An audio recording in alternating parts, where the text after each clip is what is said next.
Have you ever watched a video with a lot of text, icons of gifs, and thought, what a mess? Yes, details can make a video stand out and look professional, but if used incorrectly, they can give it a cheap feel. Today, let's break down how to avoid this mistake and use details the right way. Without details, a video looks empty, and with too many, it can look overloaded and sloppy. Let's learn how to add details in a way that makes your videos look cool and professional, not like a beginner's work. But first, I'll show you examples where a small amount of well-placed details adds professionalism, elegance, and premium feel to the video. Text is one of the most fundamental details of any video. Usually, it's needed to highlight an important point, list items, and add variety to the video. It helps to not just focus on the person on screen, but also add a bit of text. In fact, there are many uses for text. It's literally used for everything. Now I'll go into more detail about how to use it. Two important aspects of text are visibility and aesthetics. There are mistakes that many people make when adding text. For example, they choose a color that's hard to read on the background, or they use a font that's difficult to read. When using any font, you need to understand how legible the text is, because there are fonts where it's hard to distinguish which letter is which. When it comes to color, there's nothing complicated about it, really. First, you just need to understand color contrast. It's obvious that yellow text on a green background looks bad, or white text on a gray background. While this option is a bit better, there is still that sense of difficulty in reading the text. Not always incompatible colors actually look that way. It's important not to only to consider the color, but also its tint, saturation, and brightness. The best option is black on white or white on black. I hope you understand that the color contrast is there and it looks beautiful. Honestly, this is my favorite color combination in everything. However, there's another nuance. While the contrast can be there, it might not look as aesthetic and premium as black and white. For example, blue and orange are pretty contrasting colors, but do they look good together? I don't think so. But as I mentioned, you can tweak the tone a bit and less saturated colors can look better. So there's a bit of complexity here. Apart from contrasting colors, you also need to pick them properly. You may have already heard of color wheel and color combinations that go well together. Well, you can use it as a guide, but it doesn't guarantee that the colors will always look great together. That's why there are specific color combinations that go best together. There are quite a few, so you'll definitely find something you like. To help with that, I've created a small PDF file where I show these combinations and included the code for each color to make it easier for you to copy them into your projects. The link is in the description. The next detail about text is the font. A font can be hard to read because it's too thin or too distorted. And if you also add the wrong color, it certainly won't give your video a premium feel.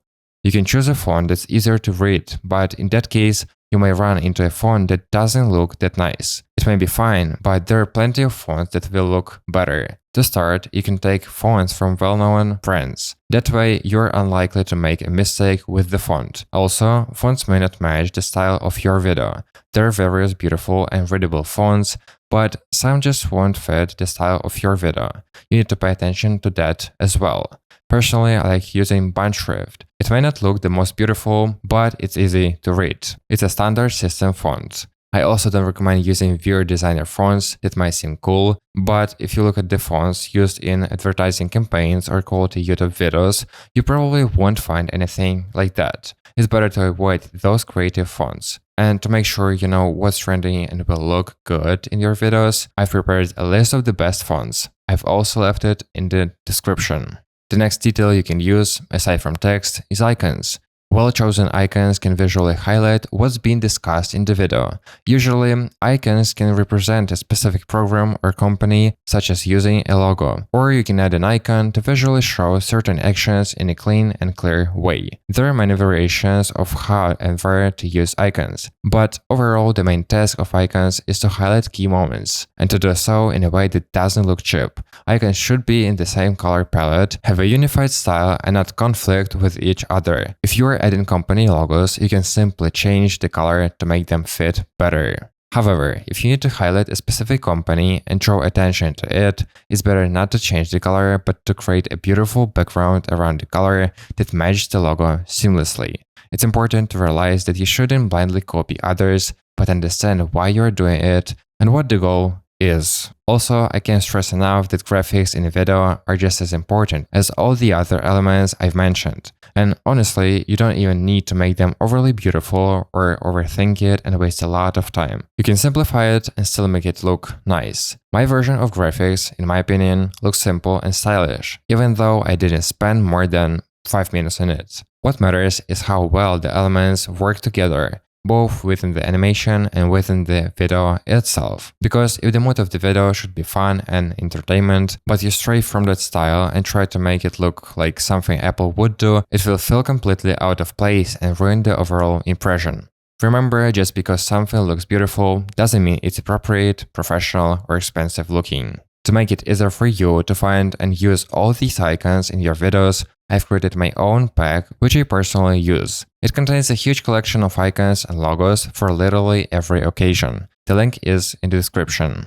Another detail is animation. Although I already talked about graphics, animation is still a bit different. What I mean is that animation is the specific way elements appear on screen, and they can either ruin the look or improve the video. I have a simple rule that helps avoid making mistakes. Keep the animations simple. Yeah, it's that simple. You don't need to spend a lot of time thinking about animations. The simplest one work best. For example, you can animate the opacity from 0 to 100 to create the text fade-in effect. Or you can create an animation where the element appears from the bottom upwards, adding smoothness to animation with graphs. It's a very simple animation, but it looks clean and definitely doesn't feel cheap. For the text fade-in with opacity, you can also add a blur at the start and then remove it. It looks much better than without the blur. Simple appearance animations like these often work better and give a more pleasant viewing experience compared to when everything feels too complicated. The one thing I don't recommend is basic fade-ins. For example,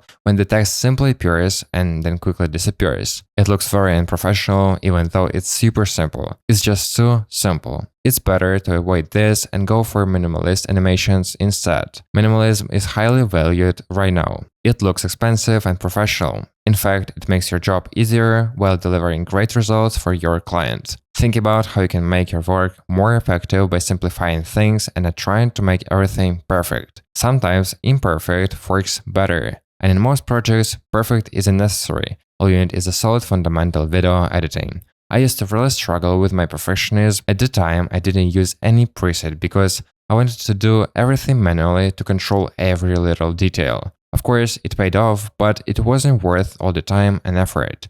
So I dialed back my perfectionism a bit, and it made everything so much easier. To make the process of learning intentional editing faster, I recommend you watch my free 15-minute video where I share how to progress in video editing in 30 days and reveal some tips and tricks. The link to the video is in the description. And if you want to work with me one-on-one for a month, then fill out the form. Well, in this video I try to explain in detail and without fluff how to apply details, meaning elements in a video, in a way that looks professional and expensive. I hope this video helped you and that you'll be able to apply this knowledge today. Thank you for watching and see you soon.